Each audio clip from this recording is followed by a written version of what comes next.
the fact that the Women's World Cup is relevant, but I don't want any of your motherfucking politics to affect how I watch sports. And am I being selfish? Well, fine, then I'm being selfish.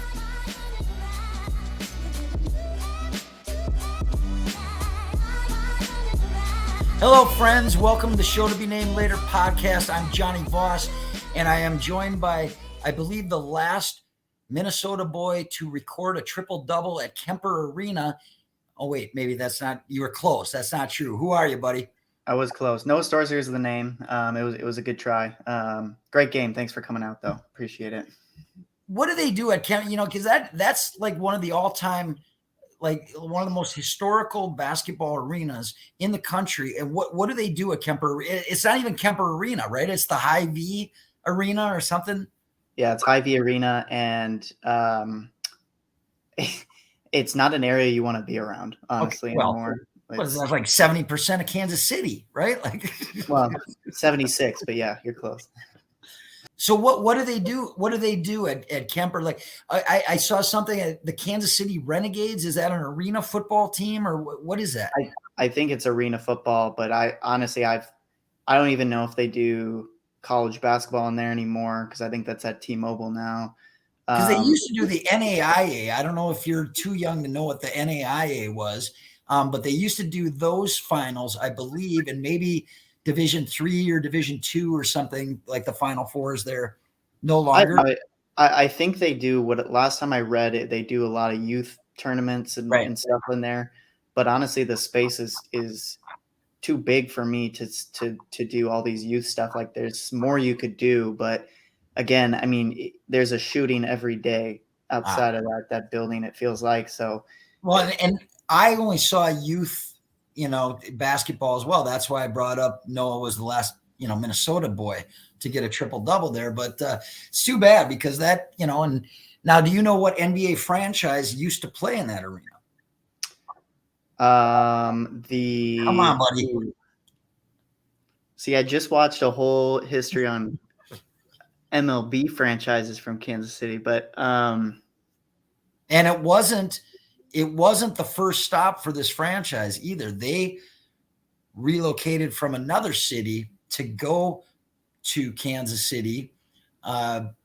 And then of course now they're somewhere else, but we were just talking about it too with some people at work. Oh my goodness. I believe original nickname was the same as your baseball team. That should get you in the right, was it the Cincinnati Royals at one point? Yep. And then they became another the Kings, right? Yep. And interestingly enough, so I had a pair of shorts, I think in the last year or maybe the last 2 years that was a franchise in Kansas City. They couldn't make money. And I think they leased out games to the city of Omaha. So they were the Kansas City Omaha Kings and played, I don't know, maybe like 20 games in Omaha, Nebraska or whatever. But yeah, that's here. We're here to teach. I'm a teacher, we're here to let the younger folks know that things went on, like talk about the Athletics moving to Las Vegas via Oakland, via Kansas City, via Philadelphia, right? And that stuff's pretty interesting. It's August, friends. The dog days of August. This is where you separate the chaff from the wheat, the men from the boys, the awkwardly feminine to the possibly Canadian. We do a lot of movie quotes on the show, and that's maybe not even fair to say that because we have a Canadian player on our team right now that has definitely boosted this squad. Another young man who was born close to the border, but of course in the great state of Minnesota, that has given the Twins some life. But that's what I want to talk about right away because most of my friends, and there has been talk about even on this podcast, like I'm too negative. I want to get to that New York style, like let's call our teams out because I'm not pleased with the product on the field. And right now, the Minnesota Twins, as of right now today, they are one game better than they were a year ago. And I believe after Cleveland probably beats Detroit tonight, they will be even at 4 games up in first place, the same exact as last year. And the reason that ruffles my feathers, so to speak, wearing St. Louis Cardinals things, is because this is a revamped, a completely different team than last year, in my opinion. A better team, like you always say, on paper, and you're 1 game better than a year ago.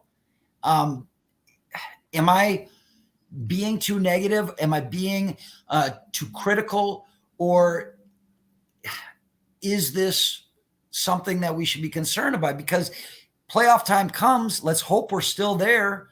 But I mean, the only reason why we're 4.5 games up right now is because there's absolutely no relevant team in the American League Central. So should we be happy with what we got? Yeah, we're 4.5 games up. Oh, that's great. We're in first place. We're going to make the playoffs unless we have a complete breakdown like we did last year. But should we be upset about this?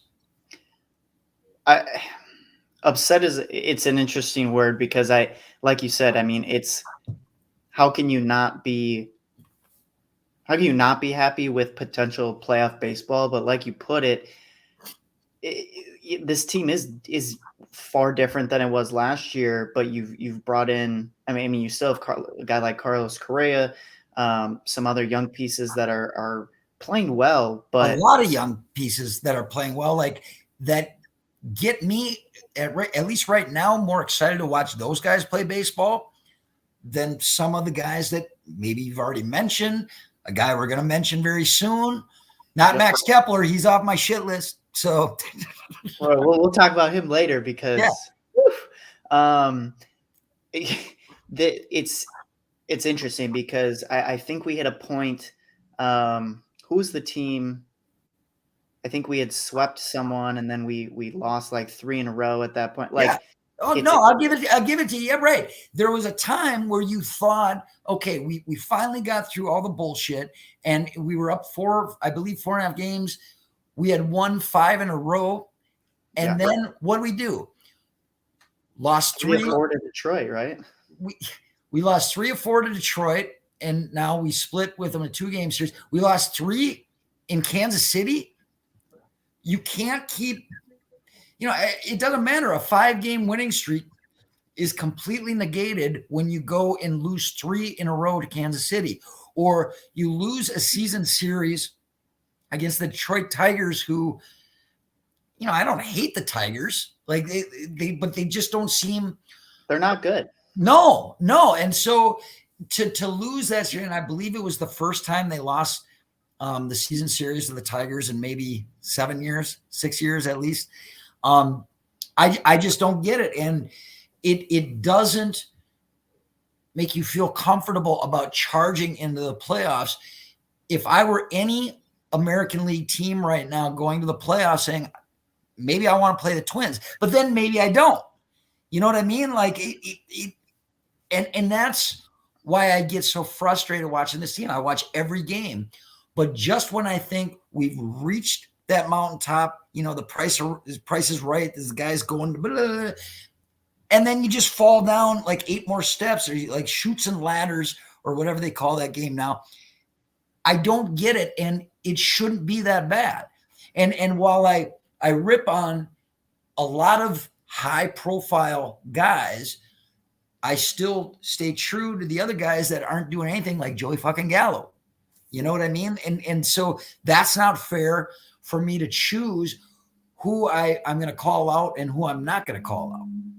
Yeah, I think this season has been weird because I think what we're talking about now, we've talked about the majority of this season, and I don't think we will ever honestly have an answer for it because we're all both confused on how do you hit this high where good teams, I feel like, just run up, 8 of 10, 9 of 10 wins. Yep. And we hit, I feel like there's always a defining moment in a game that you're watching. Maybe we've won 5 in a row, 4 in a row, whatever. There's a defining moment where it doesn't go the Twins' way, and you almost wonder, is this it? And then they lose 3 or 4 in a row. to shitty teams too. Right. And I don't know what it is. And it's, and for the most part, most really good teams, except for Philly, because but you knew that. You're like, oh, you're going to lose 3 or 4 in Detroit, but then you're going to go, I thought maybe we'd sweep Philly, even though I thought we should have got swept by Philly. And so but most of the really, really good teams that we've faced this year have owned us, and we don't always play that great against not good teams, like you said, like the Detroit Tigers, because they're terrible. I've always felt like we played better against the good teams this year from what I can tell now. I mean, when we played Arizona, then they've lost yeah, right. They're terrible now. That sucks because I like that team. I mean, Philly, it was a good team. 2 of 3 from Philly was nice. The really only beatdown I can remember from a good team was Atlanta, and that was a lot earlier in the season. Now, that team is, to me, potential. I mean, it's a World Series team. So I'm curious. I think we're probably, if we roll into the playoffs, I'm sure we'll be happy that we're not playing the Kansas City Royals, Detroit Tigers. But as of right now, you're lining up, I think, against the Toronto Blue Jays, which 3 games at home against the Blue Jays. I mean, you don't know, but that's also a really good. Now wait a minute, because how does what's the wild card situation this year like? So explain that for all of our fans. It's a little interesting. Something that, I mean, MLB has been testing different things, I feel like, forever, just when I feel like we got used to the 1-game wild card games, which I kind of liked because I like it too. It was intense. So now you've got 3 wild card spots instead of 2. The top 2 division winners get buys. So they go to the division series. That's right. The bottom wild card, or the bottom division team, which would be us currently, would play the worst wild card team. So the 3 seed. In a wild card, so is that a 3-game series? So then the top 2 wild card teams also play a 3-game series. The top team gets all 3 home games. So there's no, I don't like how that shapes up. Then the winner goes and plays the 2 teams that had the bye. And we're matched up right now with, because so you got Baltimore, and you got Texas. Baltimore and Texas, who are right if the season ended today, they're in, they get the bye, right? Yep. And then you've got Tampa and you've got Houston that would play each other, which would be a good series. And then that's a 3-game series. 3-game series. And the home team gets all 3 games? All 3. Well, why is that fair? That doesn't make any sense to me.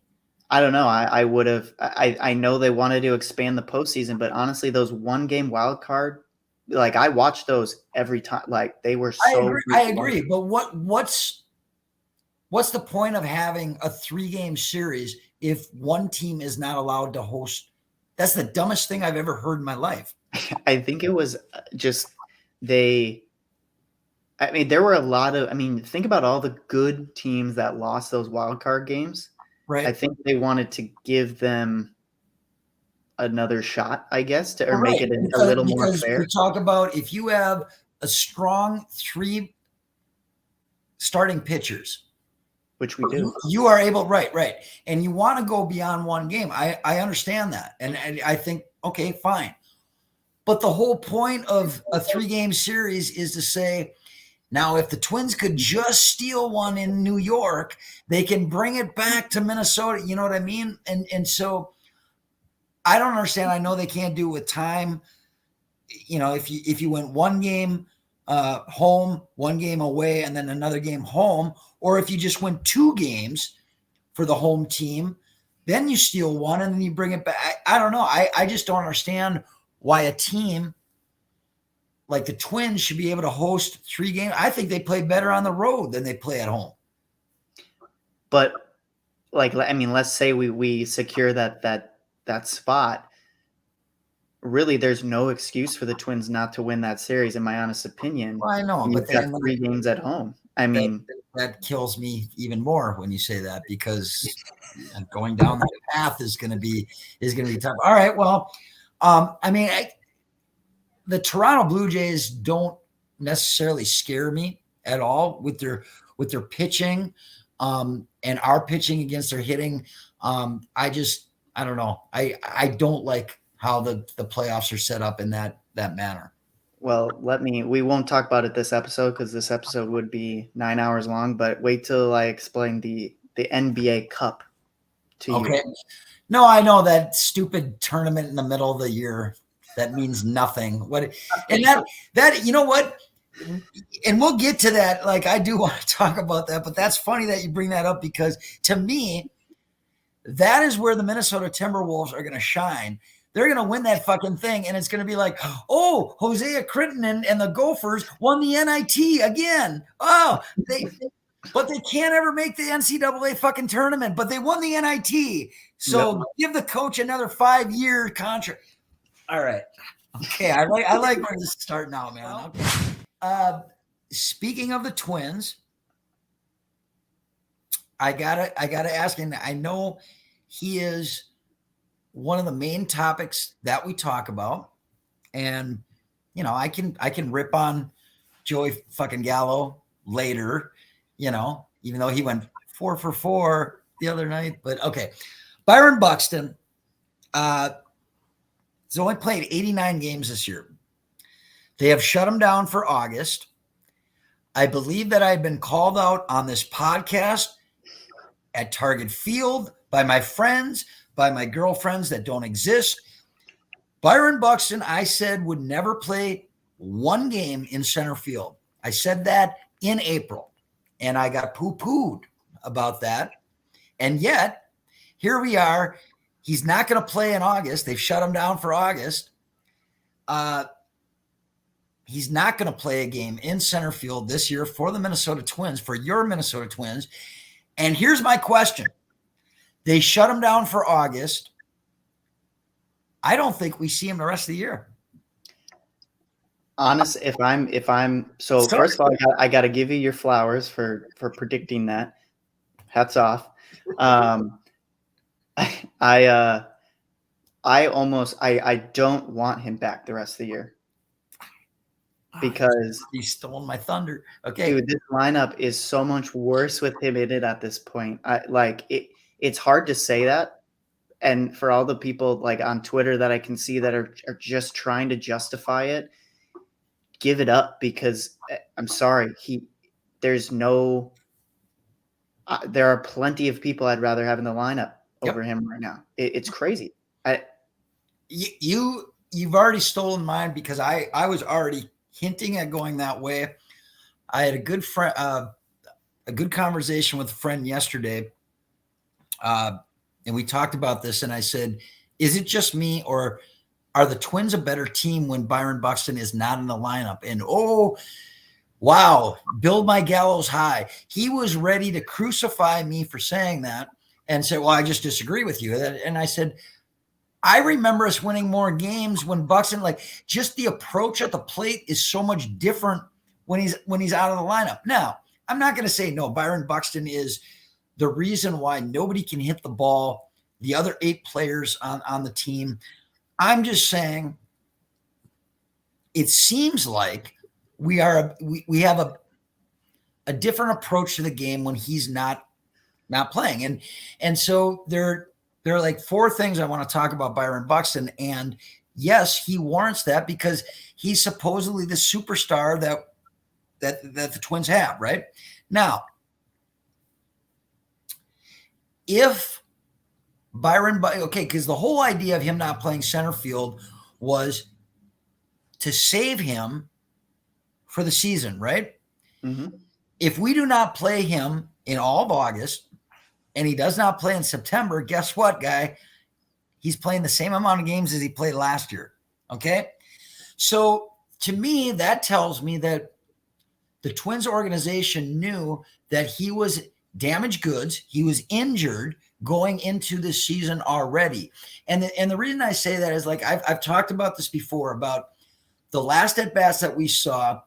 He never can plant his left foot to hit to the opposite field. He can only pull the ball to left field, only hit foul balls at a screaming shot, or hit towering home runs, or hit a line shot to the third baseman or the shortstop. That's it. Which means now he was also, they put him on the injured list and shut him down for August just after he came off the paternity list, right? Completely healthy at that. Hey, paternity list, at least he's hitting something. What did he say? So, sorry. I like that one. So, okay, but my point is that then the Twins were lying to, because if he'd been hurt this entire season and wasn't the player that he couldn't play center field, he's only played 89 games for us going into 1 month left of baseball, and we might not see him again, then I think that we have a right to slam the table and say that, well, that's really not fair, because then you gave us all this false hope about a player that we were supposed to. And here's what I'm worried about is that we don't see him in August. We don't see him in September until maybe the last week up until the playoffs. And then Rocco says, well, we got to play him. And he's going to be so rusty by then. And by the way, he was rusty going into being injured, that there would be no reason that you would bring Byron Buxton into a playoff series when he's batting zip for lifetime, it seems like, this season. Your thoughts? Yeah, it's you bring up an interesting point of the approach that this team takes when he's in the lineup. And like you said, it's not that it's his fault, the approaches that our guys are making, but there's a specific at bat I remember from a couple days ago. It was Jorge Polanco. I believe he shot an RBI single into right field on like an 0-2 count. Something that, just watching Twins at bats all the way up until maybe that point, when have you ever seen a good 2-strike approach from this team? And to shoot a ball from that, he basically got jammed on to the opposite field. Great piece of hitting. And then you look at Byron Buxton, and when he was called up, I mean, yes, power was one of the tools that we were sold, but but he was a 5-tool motherfucker. So that's what I'm saying. Where did the it's a strikeout or a homer, and you're not Joey Gallo. What happened to you're not Miguel Sano? Yeah, I mean, and that's I'm wondering, is that his own, the way he wants to play baseball, or is it because no? I think he's damaged goods. I do.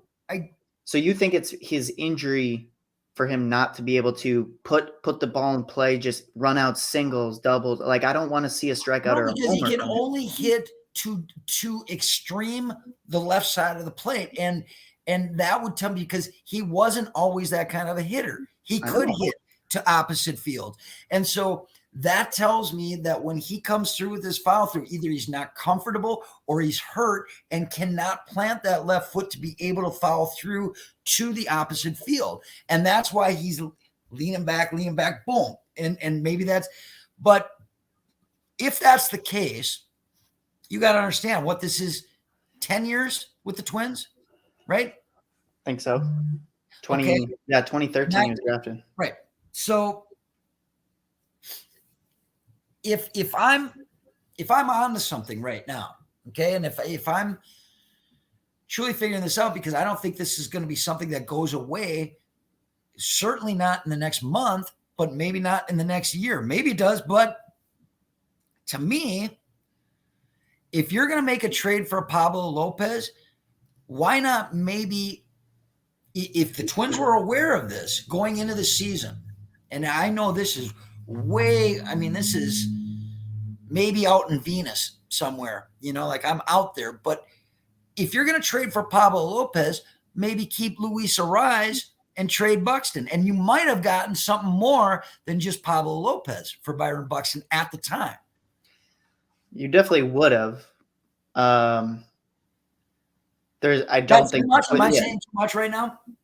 That is a big trade. That I think it would have been much harder to sell that kind of trade to the front office and to Twins fans at that point. But wait a minute. But if Twins fans were aware of what I'm saying, what the organization is aware of, if Byron Buxton is damaged goods, then hindsight's 2020, but if Buxton is never going to be a center fielder again in Major League Baseball, and he's only going to be able to play 90 games every year because that's what has happened in the last 2 years, then to me, I guess I'd go with a guy like Luis Arraez going to hit for average and be available every day than Byron Buxton that's not. I think the thing with Luis Arraez, though, is obviously his season is a lot different than Buxton's this year, but the whole damaged goods idea, that was the idea around his knee. And yes, Right. We haven't seen it this year, but there's literally always that fear, I think, amongst what I've seen from Marlins fans of when is that knee going to go out? Because it is a ticking time bomb, in my opinion, right now. And you've said that for a while, but yet I would rather go with a guy that go, well, it's a ticking time bomb compared to you got a dud on the bench. You know what I mean? No, yeah. And I mean, honestly, I think the best case scenario right now for the Twins is cut your losses, just shut them down for the rest of the year, say you fucked up, and get him ready for next year and be a little more transparent because you've pissed a lot of Twins fans off at this point, I think, with how absolutely. And I think pissed off, alienated, because how is it that a guy like Michael Taylor can play? How old is he? 32. He can play every day. You know what I mean? Like, and so it's just, it's tough for me to understand that just swinging a bat and running to first base or running around the bases after you hit a home run or to the dugout, right, limits you to 90 games in a fucking season. It doesn't make any sense. Switching, because now we got to get positive. There's a young man from Canada. Canada or Minnesota? Which one you want to talk about? I'm going to go with the great state of Minnesota because I've had two really good Twins memories this year. The ones that'll stick in my mind forever. And the one was with the Kirilloff home run and the point up to the goofball, Trevor Plouffe. And then the other night, I believe he was down 0-2 at one point, and bases loaded. And this is why I'll tell you that this is one of my favorite memories of this year and in years past. So Matt Wallner, Minnesota guy, Forest Lake, never cared for Forest Lake, but still Minnesota. Really seemed like a really cool kid too. Hits this grand slam and just drops the bat. It was so Minnesotan. You know what I mean? Like the passive aggressive where you could see how confident he was when he hit it, but I'm not going to shove it up your ass. Drops the bat like he had done it 30 times in the last 2 weeks. And I love it. And like has given us, and I'll tell you what, last night, I thought there was no way we were going to beat the Detroit Tigers. He almost got that one. Yep. You know what I mean? And like, this is a guy that I believe Twins fans and baseball fans in general can get behind. It's a guy that you want to cheer for. And the Minnesota Twins have so many of those guys right now. When you got Royce Lewis, you have Matt Wallner, you have Alex Kirilloff, you have who did I say? Eddie Julian? Yeah, Mr. Canada, Edward Julian. Yep. You have so many guys that are so easy to like. And that's what I like. And then I read an article this morning in the Minneapolis Star-Tribune because I still read the paper. Yep. And they were talking about what the future looks like for the Twins. You guys got like Brooks Lee, Austin Martin, and then who's the catcher that was in the Ken Maeda deal? Jair Camargo. Yep. And then the Chris Williams. Nope. Oh, that's gonna bug me now. Anyways, you're looking within the next year or two as these guys perhaps being everyday players on the Twins, and then you say goodbye to guys like Joey fucking Gallo, and unfortunately Max Kepler, his time's gonna come. But the Twins do have a good outlook as far as the young talent and the young players that they've got on the men there. Yeah, it's interesting. I saw that we weren't ranked in the top 10 farm systems, which I mean, I don't know a bunch of these other teams' farm systems, but you look, I mean, at our AAA, AA level. I mean, I like our top 30 prospects that we have. Our newest draft pick is our new number one. Everyone says he's going to be a stud too. I mean, it's like third game he hit a grand slam or whatever. Yeah. So I mean, it's it is fun to think about. Matt Wallner. It's funny because he's a guy that I always think Wallner and Trevor Larnach are pretty similar, and I was more excited about Larnach this year. I don't know, man. What? Okay, well, go ahead. Okay. Coming through the minors, they were very, I mean, high strikeout rates, lots of power, and it's funny because I was more excited about Trevor Larnach this year, who he got off to a hot start and then just fizzled. But Wallner has been a treat, and it's so fun to watch him hit. He just, I don't know. It's like you said, it's just fun to root for. And Larnach's not doing it.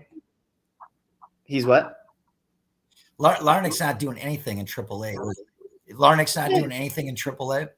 No, same thing with Jose Miranda. You remember him? Yep, I know it. Okay, we're gonna still go with Twins here. Switch gears here. I think I texted you when I was in St. Louis. I was in St. Louis for the Twins series, and I love Joe Ryan. Okay, I love him. However, I believe he has the dubious distinction of giving up the most home runs than any starting Twins pitcher in the history of this organization, like 17 in the last 7 games, right? Something like that. It's been crazy. It's crazy. Yeah. So my good friend, Chris, who I've already talked about, who thought I was crazy about Byron Buxton, being a negative for this. He was in St. Louis with his son, and we talked about Joe Ryan. And when Joe Ryan was on the mound, I said, I think there's something wrong with him, man. Like, this is not the same Joe Ryan that we've seen all year. And he just does not have what he had at the beginning. I thought he was injured. The very next day, they put him on the injured list. Yeah. When Joe Ryan comes back, and here's my question to you. When Joe Ryan comes back, is he going to be the same pitcher that we saw, in spurts in earlier part of the year? Is he going to get his curveball going again? I don't know. But then so that's the first question. But then my second question is, you go into the playoffs and it's a three-game series, right? Mm-hmm. So who is your three-man rotation? Because it's Pablo and Sonny Gray.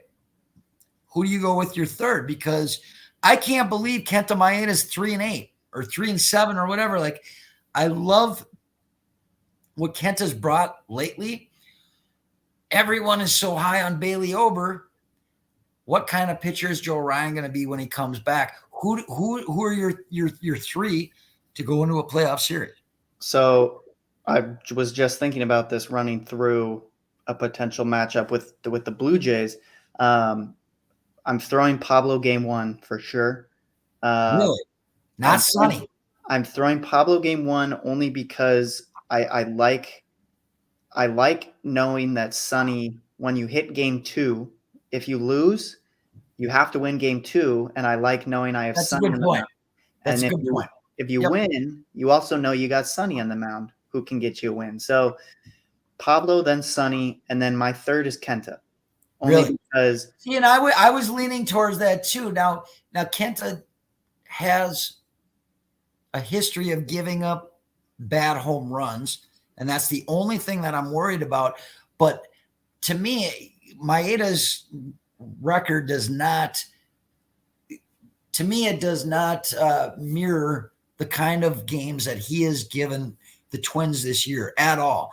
And I mean, last night was not fun, or yesterday wasn't fun, but man, I've really enjoyed watching Kenta Maeda pitch. And I think he is, you talk about bumps in the road or like a fluke. He has really been unlucky as far who he faced last night. He only gave up 1 run the last time he faced the Detroit Tigers, and they still ended up losing. I think he's just been on the bad side of a less than impressive year for him, getting injured, and you know what I mean? And I might now, if Joe Ryan comes back to the Joe Ryan that we saw earlier in the year, then I think that's a no-brainer. Like I would even what? Okay, you don't like that. Go ahead. Well, no. I think I'm a little worried about Joe Ryan, only in the sense of being ready. I'm sure they'll send him on a rehab assignment, and I want to see how that goes. Yep. I like having in a 3-game game 3. I like having playoff tested Kenta Maeda over year 3 Joe Ryan, who, yes, he's had a great year, some bumps as of late, but Bailey Ober's then the odd man out then. He is, and I like him out of the bullpen, in a playoff bullpen. Would they use him in the bullpen though? Because a guy I was, and this is how I don't know. I always think that I have all the answers, and I talk all this shit about, and I was ready to crucify Max Kepler, and say just fine, flat out, stud now, right? Another one was Pagan. I was ready to cut the cord with that guy, and now he's actually a pretty good pitcher. So he has to be, because we didn't do anything at the deadline, which I don't know. I don't know why we didn't do anything at the deadline, but he's been pushed into these high leverage roles, and it's been interesting to watch. But you have to think that Pagan has pitched better than at the beginning of the year, right? I know what you're saying. Absolutely. Usually they throw him and he's it doesn't matter if he's out there or not. And now he has to take that role. But that's because, so when you get into the playoffs, how easy is it for Bailey Ober to come in out of the bullpen to pitch rather than a guy that's your job? You know what I mean? So I think yes, it's definitely going to take some time to adjust for him, but it's the benefit of having more pitchers in the playoffs. Like, that's, you want as much pitching as you can get at that point, because I mean, honestly, to know like, hey, Kenta's getting in a jam in the 3rd inning, you don't have to get some length out of him. You could throw Bailey Ober right in or something. Right. Okay. So now you brought that up. I gotta give credit to my boy Chris, because he does pick my brain. He mentioned that Chris Paddock is now tossing, and I don't want to see him. I don't want to see him. I said that right off the bat. I said, I don't want to fucking see him. And really, I can't believe that. I said, no, there is no, if it ain't broke right now, don't fix it. There's no reason to bring Chris Paddock in at any point in this season, correct? Now, well, so I honestly forgot about Chris Paddock. Yeah, right. Everyone did. Yeah. So I know he's got, after this year, we signed him to that extension. So he's got 3 more years where we can try some out. Here's the thing. The bullpen is still, to me, a little scary. Oh, and yeah. when we hit September call-ups, I wouldn't actually mind maybe him being one of the call-ups and throwing him in the bullpen. He wouldn't start. Ain't a pitch in over a year, though, is my point, man. And you know what? I try him out for a week, send him down if you don't need him. I mean, I don't know. Low leverage situation. We have Cole Sands on the roster. He's pitched 3 times in the past month. So why not just have him take that spot? Right. All right. Okay. Big series coming up with Pittsburgh as of right now, when we're airing this, going to the game tomorrow night. I don't believe that our schedule is like an impossible schedule, right? Like where do you honestly see the Twins by the end of September? So let me check. What are we at right now? Because honestly, I mean, I said this in our last podcast I interviewed a Royals fan that unfortunately is not going to be able to air, but honestly, on paper, and he said the same thing. It's a 90. We are a 95 win team on paper. Okay, we currently have 63 wins. Yep. I can see us finishing. I'm going to say 84 wins is going to be my guess right now, which will be enough to win the Central. Well, what do you put? What do you peg us at? Because 84 is pretty low for a division winner. Very low. And the only reason, like I say, I mean, there is no competition in our division at all, and I looked at every week I look at every division and just go, where would the Twins be? And I was like, oh, if they're in a real division this season, I don't think Noah and I would be talking about the Twins as much as we're talking about right now, because you'd be so fucking pissed off that they're 10 games out, even though they were barely 500. You know what I mean? And so, I mean, I don't know. September was not a good month for us last year. And now we had a lot more injuries that year. And this year, I know it's a different team, but that being said, it's a different team wholeheartedly, and injuries have not hurt us like they did last year. And we are only one game better than we were last year going into this weekend series with the Pirates, Do you think, I think we've talked about this before, do you think the fact that we're playing everyone now is a something to think about when it comes to our record? No. You're playing more. Honestly, you're playing more. I like it. Yeah, I mean, yeah, okay. So you don't see teams. You see teams that you don't normally see. So I guess it's a new series every time compared to. But then again, we lost the season series to Detroit. So another 9 games with the fucking Tigers is going to make the Twins suddenly better. I don't think so, compared to playing the Pirates or the Cardinals. Again, we played the Cardinals 2 years ago.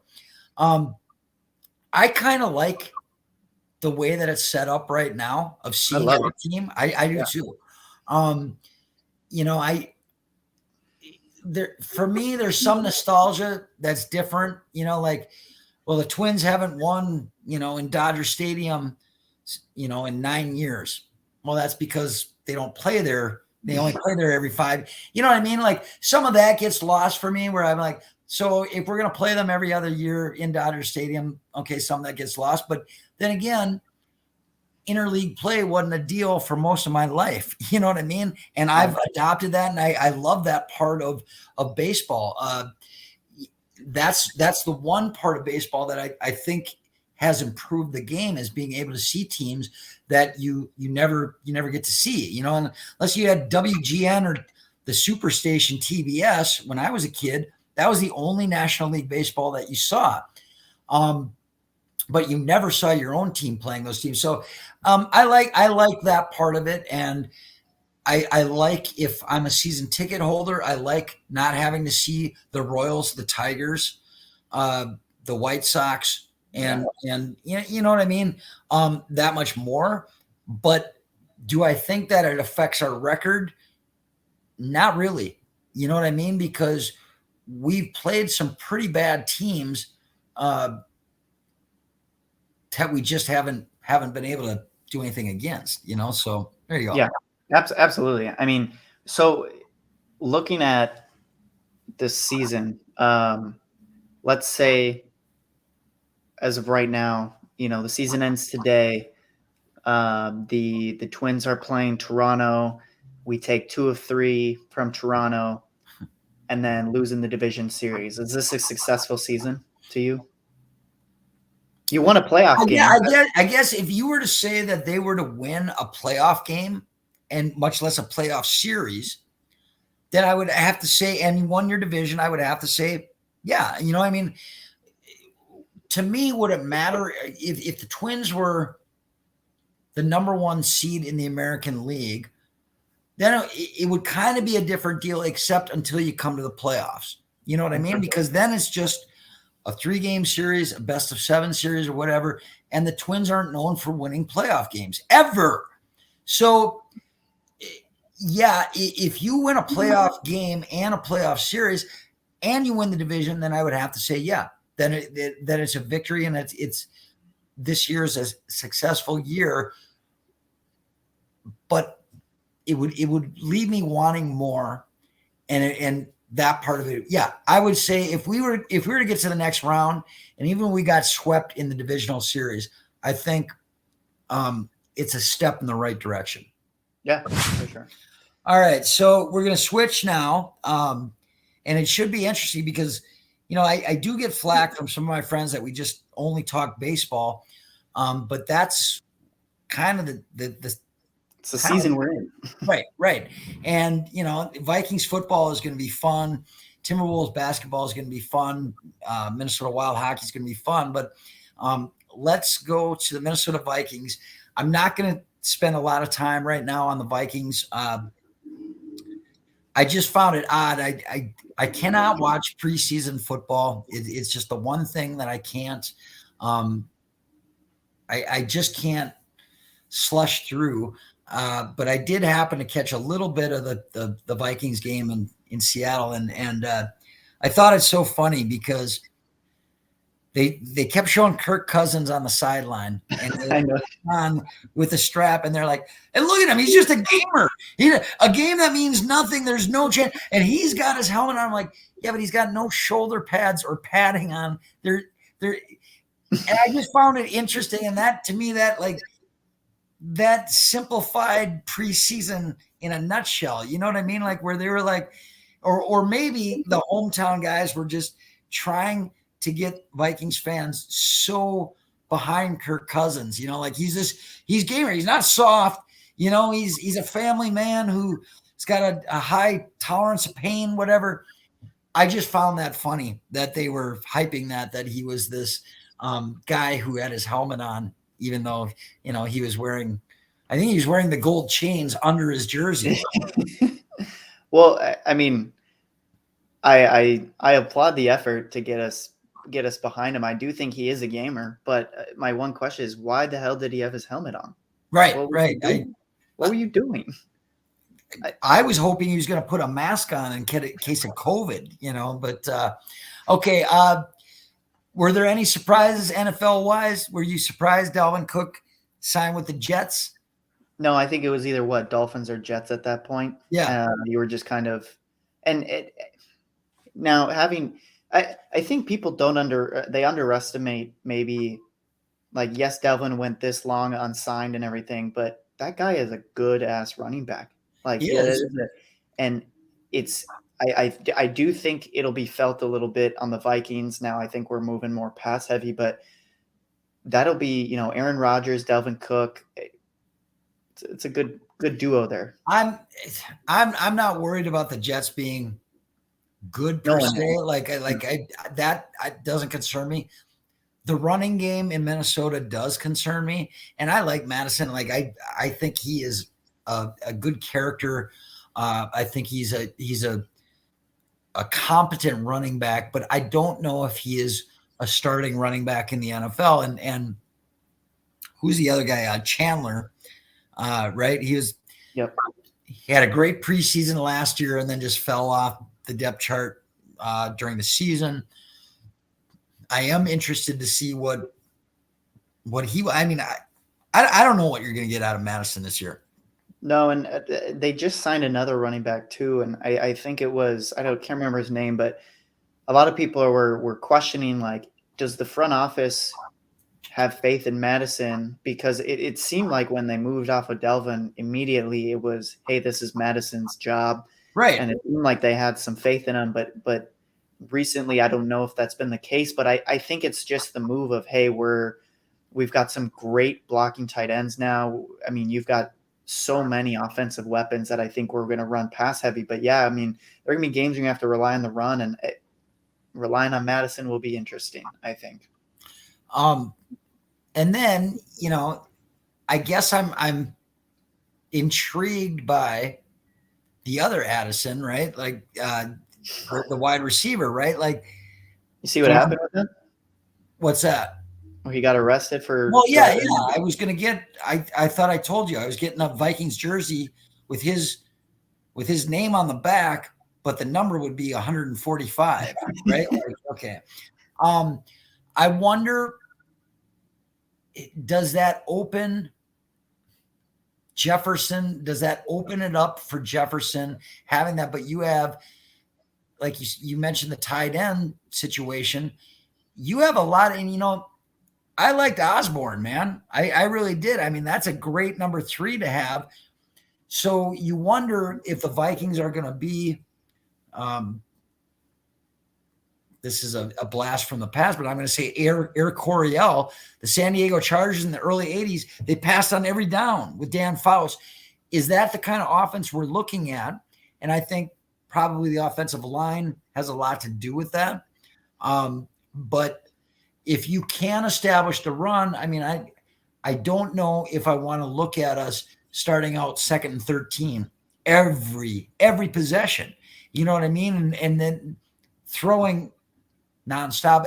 I don't know. I am intrigued by it because I think it's going to be an exciting offense to watch. And what you finally have Cousins has the same offensive coordinator for 2 years in a row. So that's a bonus, like Brady's been here 6 years and this is the first time he's got the same guy in 2 years in a row. So, last issue.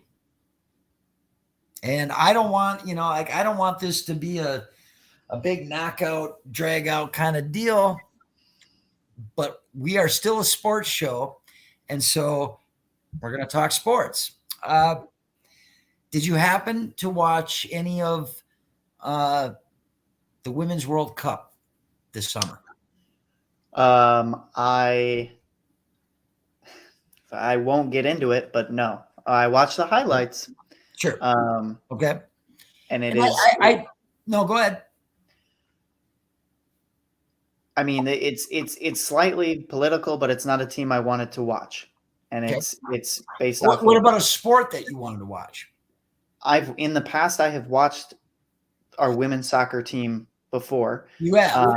Okay. That was my point, was not only is it the sport of soccer, because you know how I feel about soccer, but then, no one's trying to be an asshole or anything like that, but women's soccer, like I don't watch the WNBA. I love the sport of basketball and I support the WNBA. I just don't watch it. Okay. So that was my question, was for you, was it politics? Was it the sport? Was it the women's aspect of the sports? What was your deal? The World Cup for me has never been about, because again, I mean, to your point, I don't watch WNBA. I support it, but I don't watch it. Women's soccer, I mean, regular season stuff, like I don't know much about that at all. But like the women's national team, I would watch every time it was on, and but this year I think it was more the political route and kind of how they represent the United States. Okay. Because then I think that was the same way for a lot of people, of not really supporting this team. And to be honest, kind of glad we lost. Okay. All right. Keep going. I mean, that was basically it. I mean, if you're not going to represent the country well, you don't deserve to win. Okay. So the reason I brought it up was because this is my point, and I think most, looked ridiculous with it. I don't know of anybody that watched any games, and I don't think it had anything to do with the time difference, or they watch. Okay. But my point was you had all this backlash about what most of the team didn't stand during the national anthem. They didn't sing during the national anthem. And to what you said, no, I'm American first. So I would prefer if the team that's representing me and my country would be proud of the fact that that's what they're there. They're representing the country that they love. Now, they took a lot of backlash about not being an American, this is not my team, and blah, blah, blah. And, it was so un-American what they did. But then you had the other side, and I'm not ripping on you, Noah, because you brought it up, but you had the other side that said that they were cheering for them to lose. And to me, that is just as un-American to say, I want my team to lose because you don't fit with what some of the girls on the team are doing. Not every woman on that team was about kneeling or not singing or not being excited or whatever the case. So to me, the knuckleheads on the opposite side were doing the exact same thing as what the knuckleheads on the one side about what a shithole the United States is. Okay. Well, then the flip side, you say, okay, you're going to cheer against your own fucking country. You want them to lose? Like, I didn't understand any of that either. And I do not agree with a lot of the United States women's soccer team. I don't. Okay. But I'm never going to cheer against my own country. All right. And I found it interesting because I saw it, and these are guys in our own family. No, I think you know who I'm talking about, was posting, go Sweden, go Netherlands. And all these assholes cheering against the United States, except you know what? They didn't cheer for Vietnam when we played them in the first game of the World Cup. Gee, I wonder why. Okay, so the reason I bring all of this up, okay, and why I go back and forth, and Megan, we're going to talk about you in a second, okay? But here's the thing. I could go and I could talk a whole session on what the U.S. women's team was hoping to stand for, or what they're hoping to do, or what they're hoping to communicate and say how unfair everything is, okay? And then I could go on the other side and do a whole podcast about how people are assholes about not supporting the country that you're born. Okay, because it's the same thing. Here's the point I'm making. Keep your fucking politics out of my sports. That's it. Okay, because I might be more inclined to, after all the hype, this way, that way, about what the team was going to do, and I'm cheering for them or I'm not cheering for them.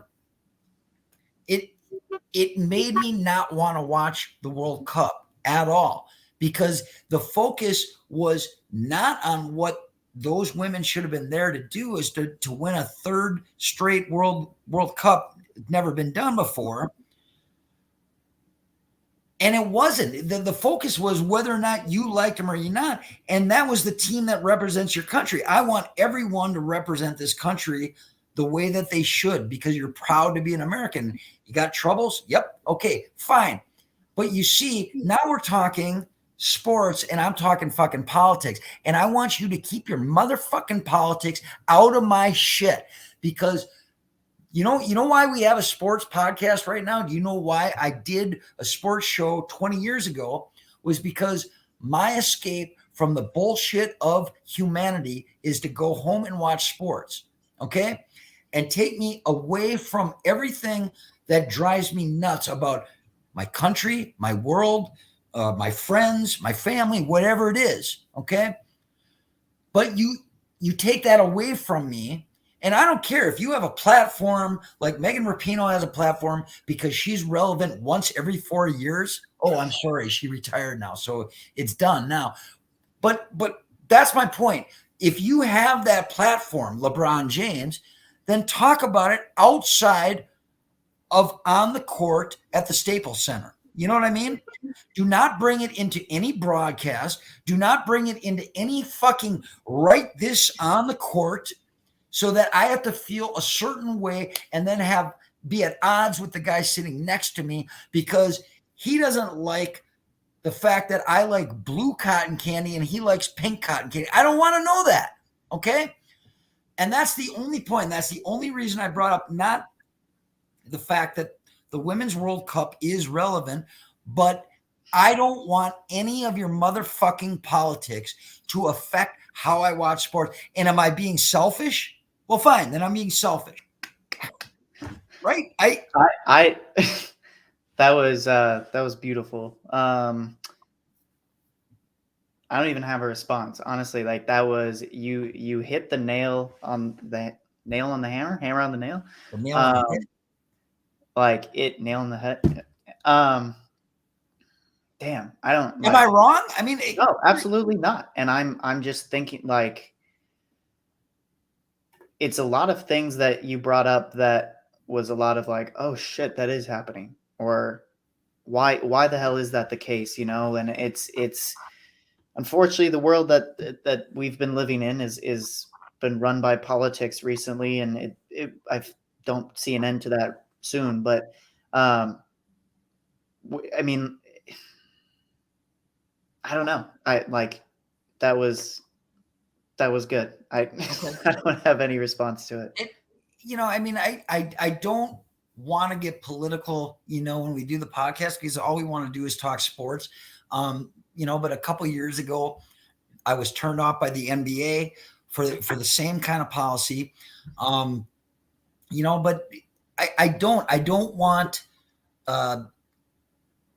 red or blue spokesman or spokeswomen or spokes whatever to be able to dictate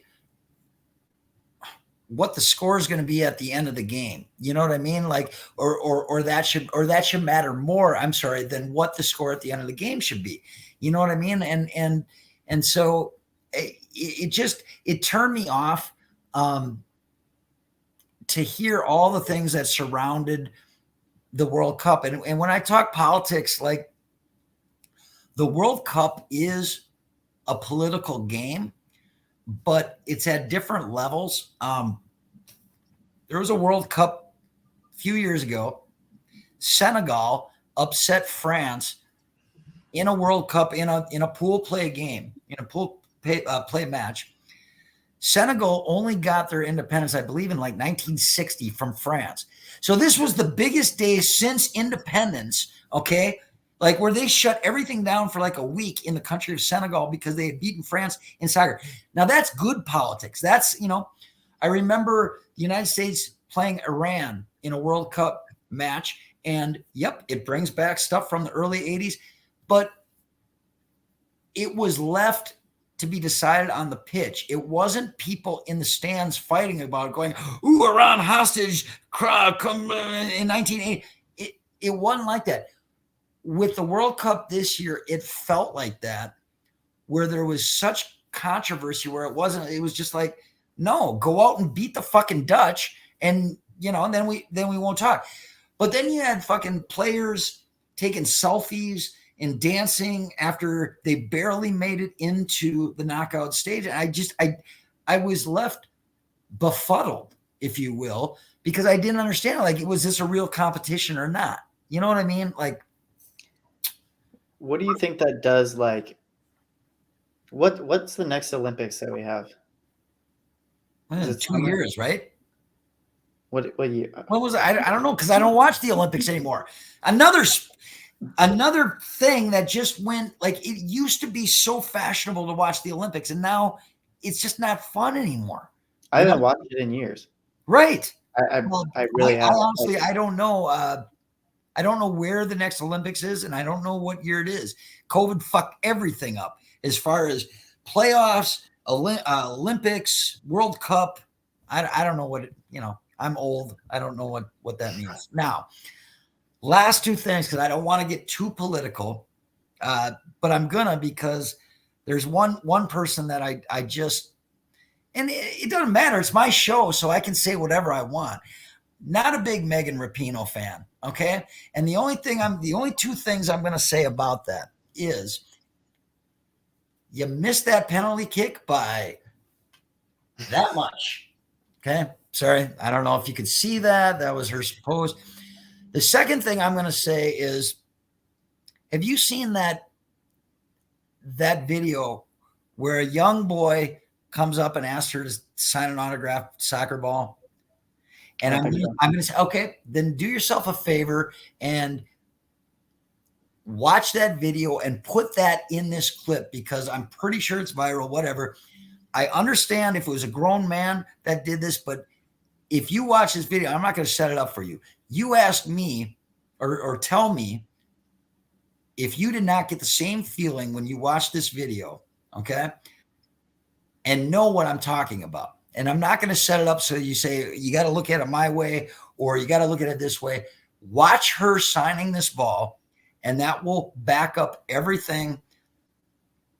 The reason why I'm not a big Megan Rapinoe fan, and the last thing I'm going to say on that is Megan Rapinoe, I don't know who said it, but I got to believe it, man.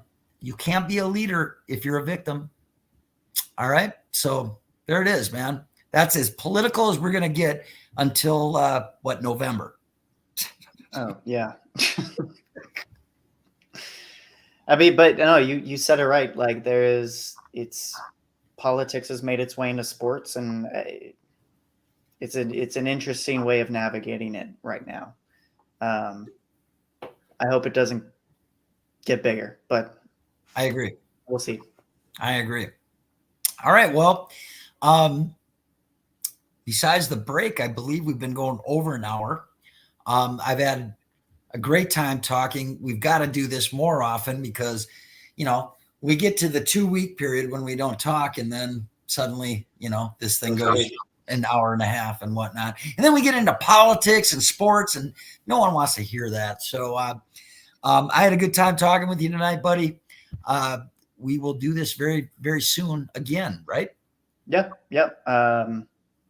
I don't have a complete date. Work schedules are crazy. School's starting up for you now too. So we'll figure it out, but we will be back soon. All right. Well, for Noah Stoerzinger, I'm Jonny Voss. This is the Show to Be Named Later podcast. Thanks for tuning in. See you next time.